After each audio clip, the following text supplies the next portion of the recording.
Ya, PDIP merapat sinyal reshuffle menguat. Benarkah demikian pemirsa? Kita akan cari tahu dulu responnya dari orang dalam pemerintahan Presiden Prabowo Subianto. Bang Herman, ini kalau tadi Bang Hensat menyatakan Pak Presiden pernah curhat, katanya skornya masih 6, kurang puas nampaknya dengan kinerja kabinet yang sekarang. Artinya kalau ada kocok ulang di kabinetnya, ada evaluasi, Demokrat selain mendukung juga akan menerima dong keputusan Pak Presiden. Ya, saya menekankan kembali ya, urusan reshuffle tentu ini menjadi hak prerogatifnya Presiden Prabowo. Dan Pak Prabowo tentu memiliki kalkulasi, memiliki evaluasi yang menurut saya hitung-hitungannya pasti sudah dalam hitungan yang matang gitu. Oleh karenanya kami tidak menyaksikan kemampuan Pak Prabowo untuk mengakomodir siapapun, dan tentu bagi kami ya diserahkan saja kepada Pak Prabowo. Nah, mengenai terkait dengan kepuasan, saya kira dalam sidang kabinet justru Pak Prabowo berterima kasih atas berbagai karya, perjuangan, pengabdian, dedikasi yang dilakukan oleh para menteri yang telah bekerja dengan baik, target-target dan progresnya juga bagus, pertumbuhan ekonomi juga meningkat. Ini yang menurut saya, disitulah kematangan kalkulasinya Presiden Prabowo. Oleh karenanya, ya kami tidak pernah mempersoalkan apapun yang akan diambil keputusan oleh Presiden Prabowo. Oke, tidak akan pernah mempersoalkan ya keputusannya Pak Presiden, yang kita masih tunggu apakah betul reshuffle itu dilakukan atau tidak. Tapi Bang Ansi-Lema, dari PDIP sejauh ini sikapnya tetap berada di luar pemerintahan sebagai penyeimbang, atau nanti kemudian juga tetap akan memperhitungkan juga untuk kebaikan bangsa dan negara loh Bang Ansi-Lema? Ya, posisi politik PDI Perjuangan hari ini harusnya itu disyukuri oleh masyarakat Indonesia. Kenapa? Karena hari ini dengan adanya PDI Perjuangan di luar pemerintahan, setidaknya PDI Perjuangan itu bisa menjadi channel, saluran ataupun kanal demokrasi partai politik yang bisa melakukan institusionalisasi aspirasi politik, ya, sehingga kemudian suara-suara yang berbeda dari pemerintahan itu tidak hanya melalui netizen, TikTok, Instagram, ataupun juga dari masyarakat sipil. Tetapi ada institusi partai politik resmi. Itu yang pertama. Yang kedua, betul bahwa Presiden Prabowo itu memainkan politik jembatan. Silaturahmi politik untuk merangkul semuanya. Dengan kata kunci mazhabnya itu adalah persatuan. Tetapi dengan adanya partai politik masih berada di luar pemerintahan, tentu ini sehat bagi pengembangan kualitas demokrasi. Ya, kalau semuanya berada di dalam kekuasaan, lalu dinamika demokrasi, diskursus demokrasi, tentu itu kan akan mengalami penurunan ya secara kualitatif. Bagaimanapun juga dalam demokrasi ada tesis, juga tentu membutuhkan antitesis. Sehingga antara tesis dan antitesis ini akan melahirkan sintesa berupa rujukan solusi atas kebijakan-kebijakan. Tapi sejumlah partai merespon positif juga Bang Ansi-Lema kalau PDIP ikut bergabung di negara demokrasi yang hebat-hebat, yang kuat-kuat bergabung, negaranya menjadi semakin kuat gitu. Ya, kami meyakini bahwa bersatu tidak harus bersama dalam kekuasaan ini. Kami bisa memainkan peran checks and balances, memainkan peran sebagai partai penyeimbang.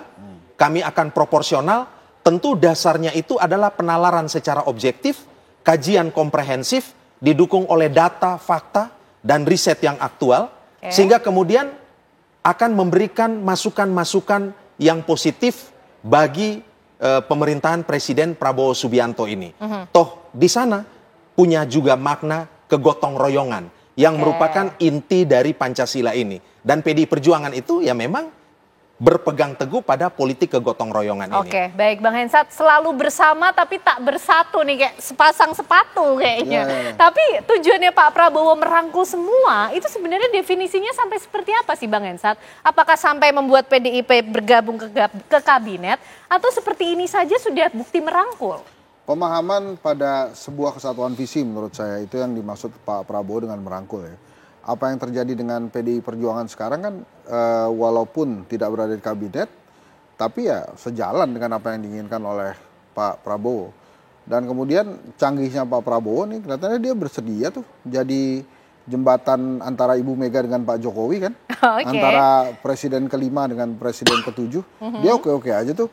if you have problem ya talk to me lah gitu kan. Jadi dan kelihatannya Pak Jokowi juga sudah oke-oke aja tuh. Jadi kalau tentang reshuffle, Ken, kelihatannya Pak Prabowo tuh pengen kejadiannya seperti amnesti sama abolisi itu loh. Gimana tuh? Tiba-tiba nggak ada angin nggak ada hujan, seger langsung nih kita kasih amnesti abolisi. Kenapa lebih memilih vibes-nya seperti itu, Bang Hensat? Ada kejutan di sana. Kenapa sukanya seperti itu? Mungkin itu yang disukai oleh Pak Prabowo ya, bahwa kalau ada keputusan-keputusan kebijakan kalau belum pasti jangan diumumin dulu. Itu namanya testing the water. Begitu udah pasti, udah yakin, ya kita umumkan. Dan dampak positifnya langsung didapat. Gitu kan kemarin orang-orang mungkin berpikir ada penggantian sekjen gitu kan kemarin tuh. Ternyata press conference-nya tentang amnesti dan abolisi. Gitu kan tadi kan juga udah ngitung-ngitung kan matematikanya Pak Prabowo udah kan. ngitung bareng kita, kira-kira hari baiknya Pak Prabowo kapan kan tanggal 8 kalau tuh. misalnya reshuffle dilakukan kan ya, gitu itu kan. Gitu kan kita nggak usah sebutin ntar nggak jadi.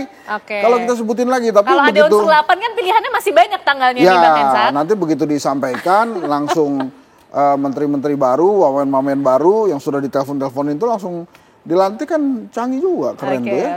Karena ini berurutan, bukan kebetulan atau memang ini sudah diagendakan oleh Pak Prabowo, Bang Hensat, dengan amnesti kemarin, kemudian Kongres PDI. Ini kan ya wajar lah kalau publik akhirnya menerka-nerka, berspekulasi. Canggih ya?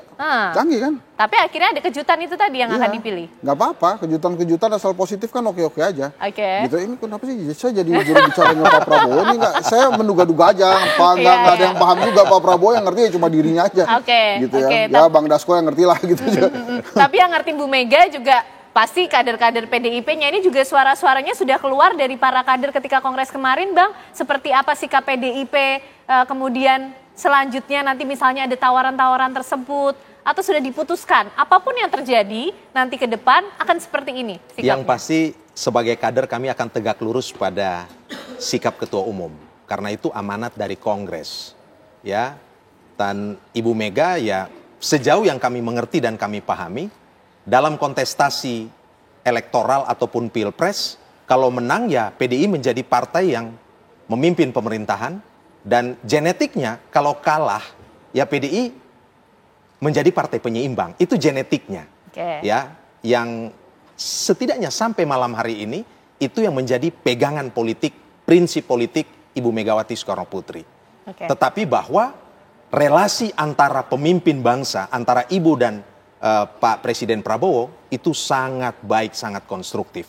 Dan kita tahu perpolitikan di Indonesia ini sedikit banyaknya itu sangat dipengaruhi oleh interaksi relasi antara elit-elit politik ini. Antara lain kalau kita bicara ya relasi antara Presiden Prabowo Subianto, Presiden ke-8 dan juga Presiden ke-5 Republik Indonesia Ibu Megawati. Bagaimanapun juga masyarakat Indonesia ini tentu sangat menanti-nantikan. Ingin mengetahui betul posisi politik dan sikap politik PDI Perjuangan. Dan Ibu sudah menyampaikan hal itu. Jadi kan ada desas-desus. Di dalam PDI Perjuangan itu ada dua faksi. Yang ingin bergabung dan yang ingin oposisi. Presentasenya? Wah ya saya nggak tahu, tapi kemudian dimunculkan dalam bentuk postingannya Mbak Puan. Mbak Puan dan Mas Nanang cium pipi Ibu Mega. Artinya wah ini tidak ada faksi-faksi nih. Semuanya bersatu, tergantung, terserah ketua umum gitu ya. Kira-kira demokrasi internal PDI Perjuangan. Ya, demokrasi internal PDI Perjuangan itu berjalan secara dinamis. Sampai sebelum Ibu Ketua Umum mengambil keputusan. Kita boleh berbeda pendapat, melakukan diskursus politik internal, tetapi begitu Ibu veto dengan hak prerogatif, semua tegak lurus. Dengan apa yang kita diskusikan malam hari ini, keputusannya nanti tetap Bu Megawati. Gimana sikap PDIP-nya? Kita tunggulah ya yang dinanti-nantikan atau kejutan akankah hadir dari Presiden Prabowo Subianto. Terima kasih Bang Henry Satrio, terima kasih Bang Ansi Lema, terima kasih juga Bang Herman Kairan malam hari ini sudah bergabung bersama kami di Apa Kabar Indonesia Malam. Pemirsa, usai jeda kami juga masih akan menghadirkan pembahasan menarik lainnya untuk Anda bersama dengan Vena Kintan.